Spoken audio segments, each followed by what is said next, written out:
ఆనందం నీలోనే, ఆధారం నీవేగా, ఆశ్రయం నీలోనే నా యేసయ్యా స్తోత్రార్హుడా. ఆనందం నీలోనే, ఆధారం నీవేగా, ఆశ్రయం నీలోనే నా యేసయ్యా స్తోత్రార్హుడా. అర్హతే లేని నన్ను ప్రేమించినావు, జీవింతు ఇలలో నీ కోసమే సాక్షార్థమై. ఆనందం నీలోనే, ఆధారం నీవేగా, ఆశ్రయం నీలోనే నా యేసయ్యా స్తోత్రార్హుడా.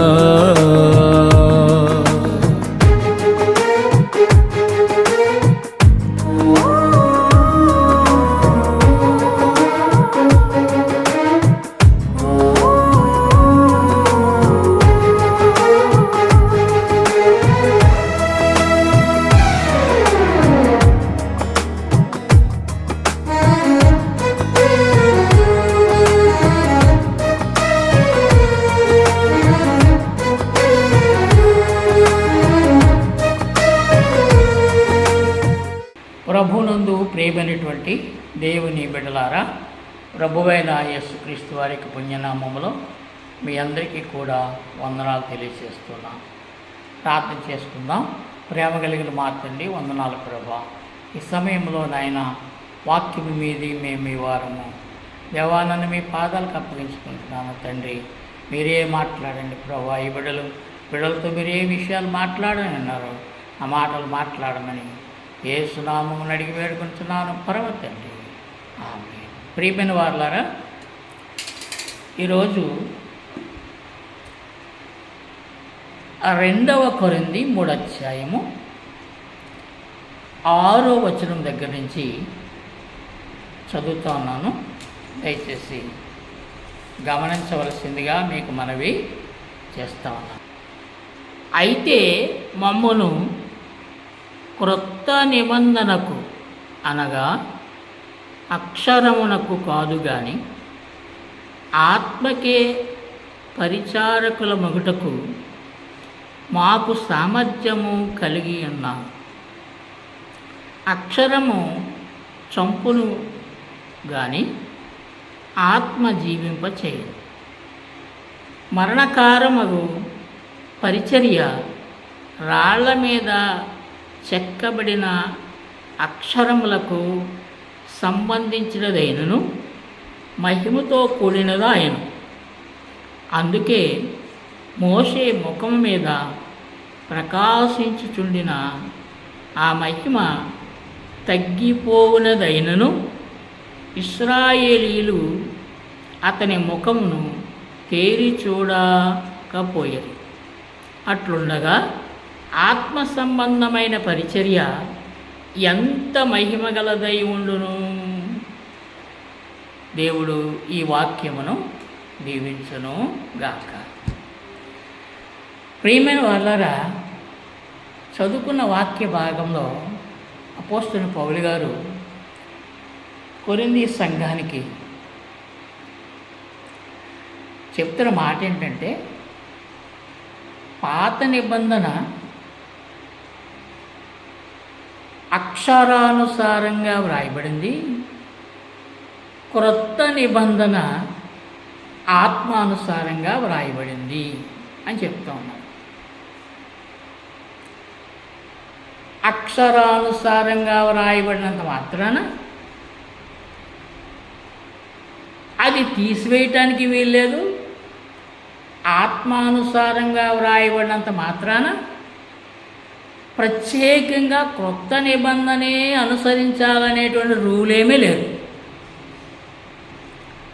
పౌలు గారి యొక్క ఉద్దేశం ఏంటంటే, పరిశుద్ధాత్మ దేవుడు పౌలు గారిని ప్రేరేపించి ఆయన రాయించిన మాట ఏంటంటే, దేవుడు పాత నిబంధనలో మోషే గారికి సియోను కొండ మీద 2 రాతి పలకల మీద దేవుని యొక్క సొంత వ్రేలుతో రాసి అక్షరానుసారముగా ఇచ్చినంత మాత్రాన అది మహిమ లేనిది కాదు. ఎందుకంటే దేవునితో 40 రాత్రింపగళ్ళు దేవునితో మోషే గారు గడిపినప్పుడు ఆ రాతి పలకలు అట్టుకుని సీనాయి పర్వతం కిందకు వచ్చినప్పుడు ఆ కింద ఉన్నటువంటి ఇశ్రాయేలీలు మోషే గారి యొక్క మహిమ, ముఖంలో ఉన్న మహిమను చూడలేకపోయారు. అక్షరానుసారముగా ఇచ్చినంత మాత్రాన మహిమ గలది కాకపోవును, అది చాలా మహిమ గలది పాత నిబంధన గ్రంథము అని చెప్తా ఉన్నారు. పాత నిబంధన గ్రంథంలో దేవుడు చాలా మహిమ కలిగిన కార్యాలు చేశారు.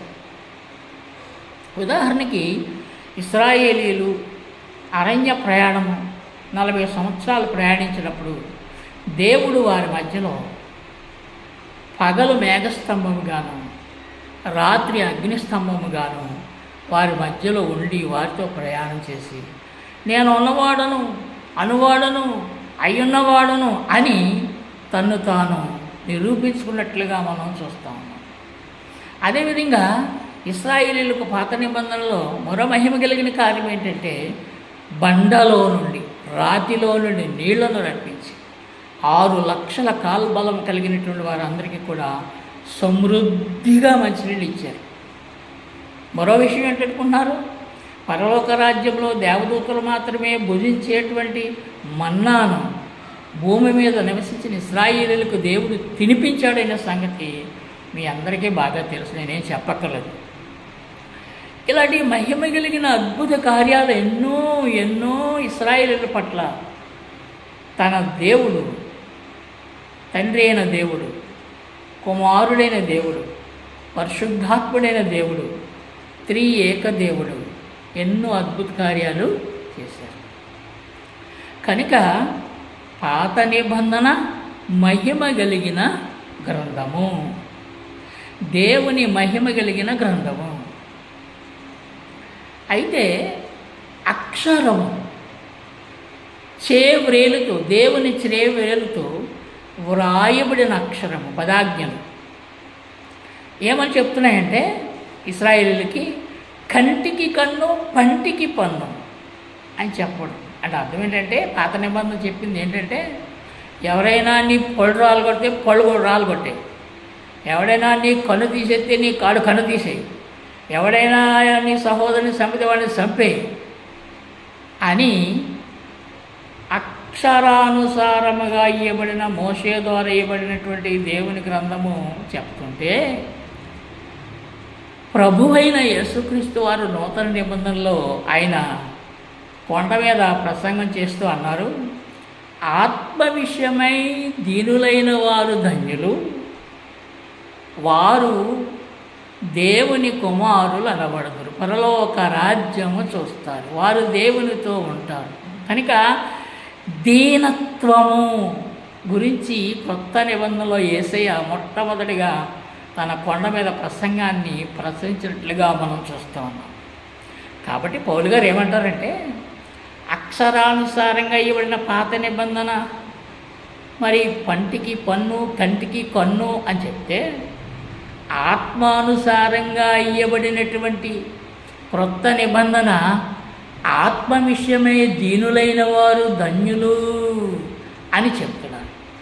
కనుక పౌలు గారు ఏమంటారంటే పాత నిబంధన అంత మహిమ కలిగినదైతే ఈ క్రొత్త నిబంధనలో మమ్మల్ని అందరినీ కూడా, అనగా అపోస్తలుని పౌలు గారు వాళ్ళందరినీ కూడా ఈ క్రొత్త నిబంధన మినిస్ట్రీకి, పరిచర్యకు మమ్మల్ని నియమించిన దేవుడు ఎంత గొప్పవాడంటే పాత నిబంధన కంటే క్రొత్త నిబంధన ఎక్కువ మహిమ కలిగినది అయినంత మాత్రాన పాత నిబంధన తీసివేయటానికి కానీ కొట్టివేయడానికి కానీ వీల్లేదు. బైబిల్ ఏమని రాయబడిందంటే పాత నిబంధన కొట్టివేయబడిను అని రాయబడి. కొట్టివేయబడిన అంటే అర్థం ఏంటంటే తీసి పక్కన పారేశారని కాదు.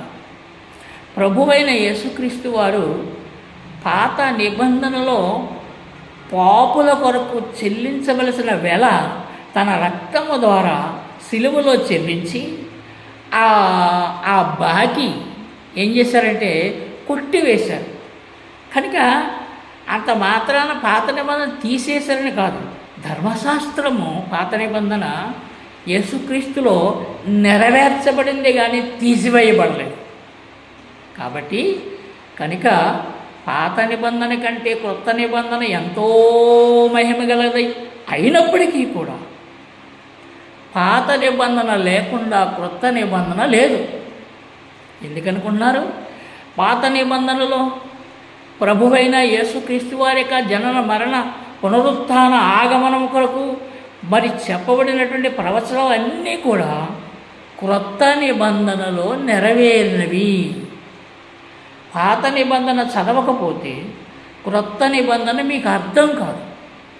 కాబట్టి ఆది కాండము మొదలుకొని ప్రకటన గ్రంథం 22 అధ్యాయం ఆఖరి వచ్చిన వరకు మనము మోయవలసిందే. కనుక క్రొత్త నిబంధనలో దేవుడు చేసిన అద్భుతాలు ఎలాంటివంటే ప్రజలు ఏమనుకున్నారో తెలుసా? మార్కు సువార్త 7వ అధ్యాయం 37వ వచనంలో దేవుడు ఆ పై వచనాల్లో ఒక అద్భుతాన్ని చేశాడు. నెత్తోడు చెవిటోడు వాడిని తీసుకొచ్చారు యేసుప్రభు వారి దగ్గరికి. ఆయన చేవ్రేళ్ళు ఆ చెవులలో పెట్టి ఎఫ్ఫాతా అని నిట్టూర్పు విడిచి మరి ప్రార్థన చేసి ఆ నెత్తోడు నాలికి సడలింది, చెవులు తెరబడ్డాయి. వాడు వినటం మొదలెట్టాడు, మాట్లాడటం మొదలెట్టాడు.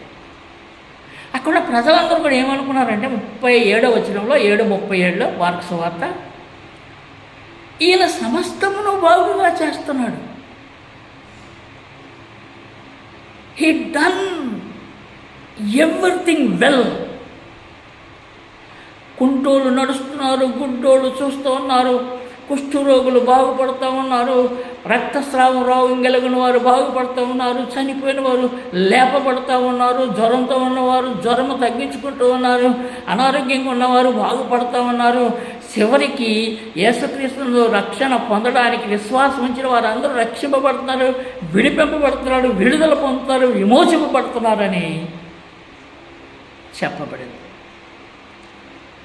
కనుక పాత నిబంధనలో దేవుడు చేసిన అద్భుతాలు తీసివేయటానికి వీల్లేదండి. క్రొత్త నిబంధనలో యేసయ్య చేసిన సమస్తమును ఈయన బాగుగా చేస్తున్నాడు అని అంటే మరి ఎక్కువ అద్భుత కార్యాలు దేవుడు కొత్త నిబంధనలో చేశాడు. కనుక దేవుని బిడ్డలారా, మరి ఈ సమయంలో మనం అందరం కూడా మరి పాత నిబంధన కలిగి ఉండాలి, క్రొత్త నిబంధన కలిగి ఉండాలి. పరిశుద్ధ గ్రంథమైన హోలీ బైబిల్ని చేత పట్టుకోవాలి. దివారాత్రములు దీనిని ధ్యానించినరుడు ధన్యుడు, అతడు చేయనదంతే సఫలమగును అని చెప్పబడింది. కాబట్టి 66 గ్రంథాలు కలిగిన పరిశుద్ధ గ్రంథాన్ని దయచేసి మీ చేత్తో మోయండి, మీ భుజం మీదట్టుకు మోయండి. అదే మందసం. ఎక్కడ మందసం ఉందో అక్కడ దీవెన విరిసి వెళ్ళింది. ఎవరి చేతిలో బైబిల్ ఉంటుందో, ఎవరి ఇంట్లో బైబిల్ ఉంటుందో, ఎవరి హృదయంలో బైబిల్ ఉంటుందో, ఎవరు బైబిల్ను మోస్తారో వారు వర్ధిల్లి అభివృద్ధి చెందుతారు. కాబట్టి దేవుని బిడ్డలారా, దయచేసి ఎవరైనా పాత నిబంధన కొట్టివేయబడింది, కొత్త నిబంధనే మనం అనుసరించాలని ఎవరైనా మీ ఇంటికి వచ్చి చెప్తే, అయ్యా అలా కాదండి, 2 గ్రంథాలు కావాలండి అని మీరు చెప్పండి. కానీ ఈ రోజుని విచిత్రమైనటువంటి బోధలు వచ్చినాయి కనుక అటువంటి వారిని సముదాయించి పరిశుద్ధ గ్రంథం అంతా మనకు కావాలండి అని మీరు చెప్తే మీరు ధన్యులవుతారు. కాబట్టి దేవుని బిడ్డలారా, మరి అక్షరానుసారమైనటువంటి గ్రంథము పాత నిబంధనగా మహిమ కలిగినదైతే దానికంటే ఎక్కువ అద్భుతాలు ఆ కొత్త నిబంధనలో జరిగినట్లుగా మనం చూస్తున్నాం. అందుకని యోహాను గారు ఆయన చివరి అధ్యాయంలో రాస్తూ ఆఖరిని యేసుక్రీస్తు ప్రభు వారు చేసిన మహిమ కలిగిన స్వస్థత రక్షణ మహత్కార్యములను గురించి మనం రాయాలంటే ఈ భూలోకం అంతా పేపర్ సరిపోదన్నాడు ఆయన. నిజమేనండి ఆ మాట. కాబట్టి మహిమ కలిగిన 66 గ్రంథాలు కలిగినటువంటి పరిశుద్ధ గ్రంథాన్ని మీరు కలిగి ఉండి మేలు పొందుటకు దేవుడు మిమ్మలను దీవించునుగాక. ఆమేన్. చిన్న ప్రార్థన చేసుకోండి. ప్రేమ కలిగిన తండ్రి, వందనాలు ప్రభు, మీకే స్తోత్రములు నాయన. విన్న వాక్యము విడల జీవితాల్లో గొప్ప మేలు దయచేటు కృప దయచేయమని యేసు నామమున నడుచున్నాను పరమ తండ్రి. ఆమేన్. ప్రియమైన వాళ్ళారా, మీకు ఎవరికైనా ప్రార్థన అవసరం కావాలంటే ఫోన్ చేయండి. 9963343854. అందరికీ వందనాలండి.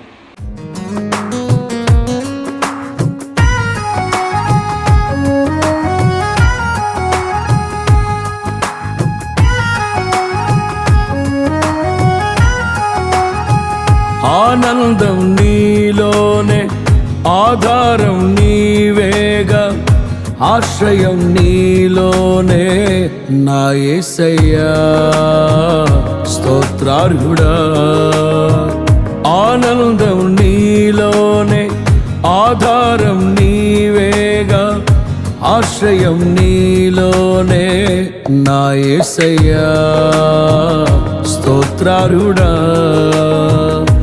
అర్హతే లేని నన్ను ప్రేమించినావు, జీవింతు ఇలలో నీ కోసమే సాక్షార్థమై.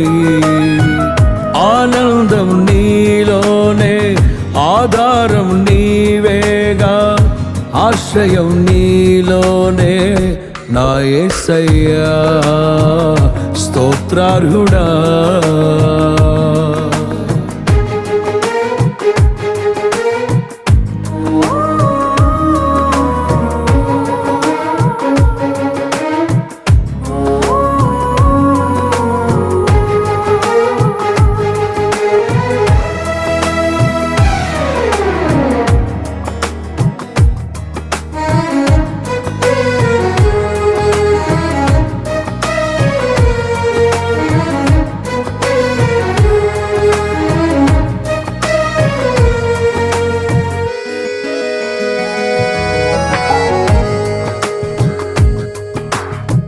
పదే పదే నిన్నే చేరగా